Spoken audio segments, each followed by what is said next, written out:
Hi everyone, it's me again, Kirsty. I'm back again with another video, and in this one I'm going to be setting up my bullet journal for... I'm squeaking around here, oh my gosh. I will be setting up my bullet journal for November.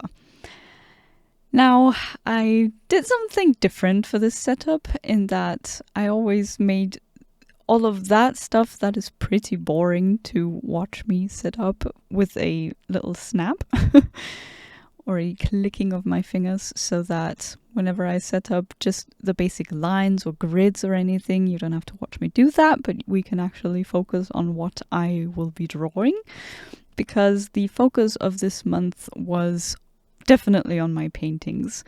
I was struggling so much to find out what I actually wanted to do as a theme for this month, because I was just torn between too many options. I thought about doing something with, with nature, because usually November just speaks autumn to me, and fog, and I don't know.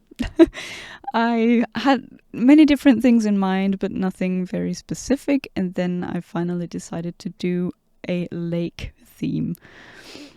And yeah, that's what I ended up doing. And as you can see, I started off with a big cover page with lots of space for me to draw, and I took out my watercolors and just also always had Pinterest open to find something that would inspire me to know what to draw. And I will link all of the reference photos that I used down in the description. And yeah, so for this one I wanted to have beautiful mountains in the back, and then a very soft lake in the front, and then some batches where there's trees and stuff, and this little man in his boat at the very front where you can actually only see his silhouette. And I just went back and forth between different spots, and whenever there was one place where the color had to dry, I just went and colored something else in. I decided to darken everything a little bit in the end, because I felt like the lake was a little too light for my liking. And basically I always draw everything out in pencil before I start painting, just so that I know where I want everything to go. And for all of these paintings in this setup, I added borders to them. There is no specific reason as to why I did that, except for the fact that I like the look of it, and I think it tied in very nicely with the setup. And it's also a nice change, because usually I don't add borders to the paintings that I do, but since I always have very nice clean edges from the Scotch tape that I keep mentioning, it felt cool to add black borders around them. Anyhow, for the next spread, I have my calendar spread again. I snapped, so you don't have to see me set up this pretty boring grid, but it's very useful and very large, as you know, so that I have enough space to write down all of the appointments that are going to happen in November. And then I had all the time in the world for the painting on the right side. So one of you asked me in the past how I plan out my setups and how I know where everything is going to go, and how I decide if I want the calendar to be spread from Monday through Thursday and then have Friday through Sunday on the right side, or as I have here, I have Monday through Friday on the left and then Saturday and Sunday on the right side. And mainly what I do is just flip through my old journals most of the time. When I didn't have very many journals back in the day when I just started, I looked through so many different photos on Pinterest and on YouTube and all that, and just tried to come up with something that I thought I would like.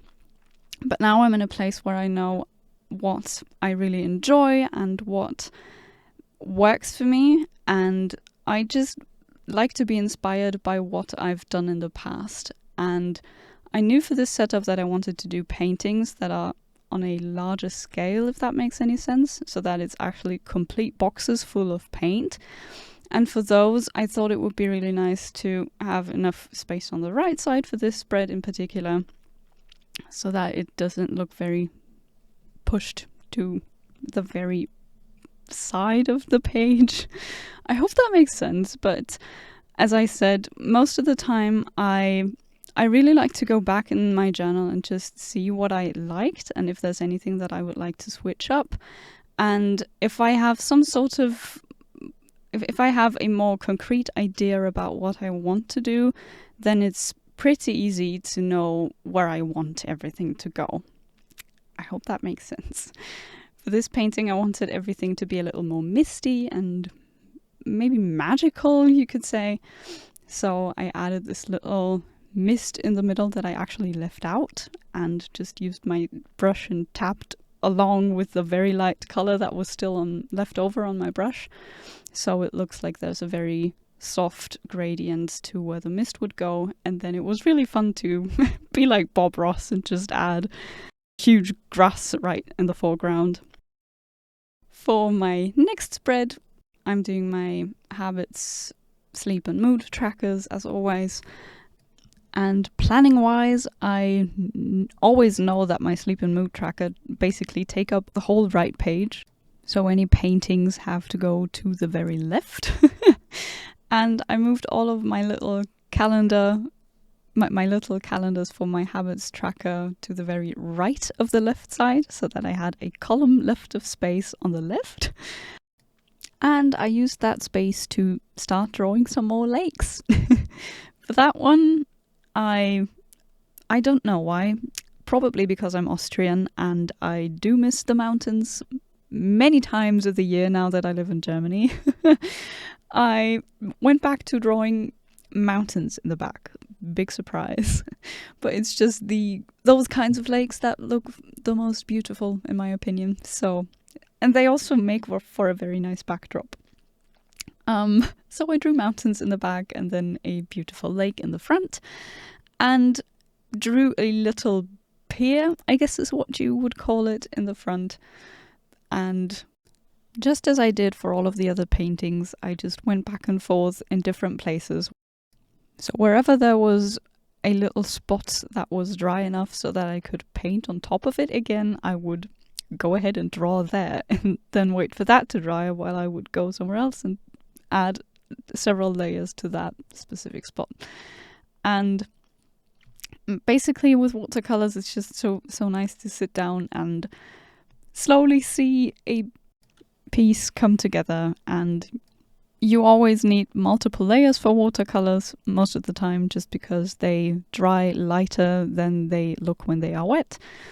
But I think it's very therapeutic, and just seeing how the painting comes together is really nice. I used the blue that I had used for the painting to color in the little boxes that I used for my headings on this page, and for all of the other spreads I think I did the same thing. That's a little hint I can give you that I've learned in the past. I really love the look of it if the colors really match each other. So of course I could have just used a Tombow or some other pen in a similar color, but it's it's quite a different effect if you actually use that one pen or that one color from your watercolor palette that matches the painting that you did. And it makes everything come together a little better and a little easier, I think. My notes page, as always, is empty in the middle because it serves the purpose of a brain dump in my bullet journal. And I added a very large lake to the bottom, I guess. It was just a little doodle, really. I didn't take too much time to draw this because I didn't want it to interfere with anything on the notes page, because I need all the space I can have for all sorts of notes during the month. But I did try and add a little lake down there with tiny little hills in the background. My weekly page is the same it has the same layout that I used last month, and it's basically just a one-page weekly with a space for the days of the week where I can add all the tasks that I need to get done.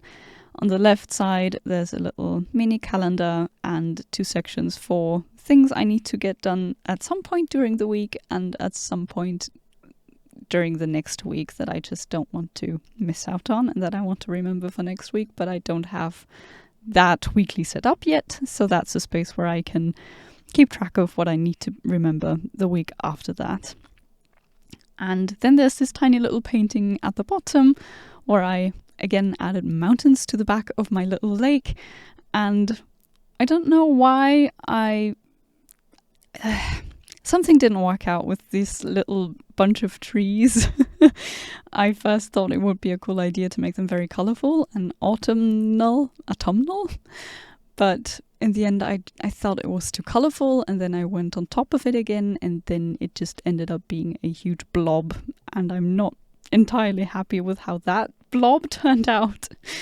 But anyway, that's what you learn from bullet journaling. There will be things that you don't like, but that's fine. So that's it for this video. I hope that you enjoyed me rambling about the paintings that I did and rambling about drawing and painting and watercolors. Thank you so much for being here and for watching this video. I hope you enjoyed it, and I'll see you next time. Bye!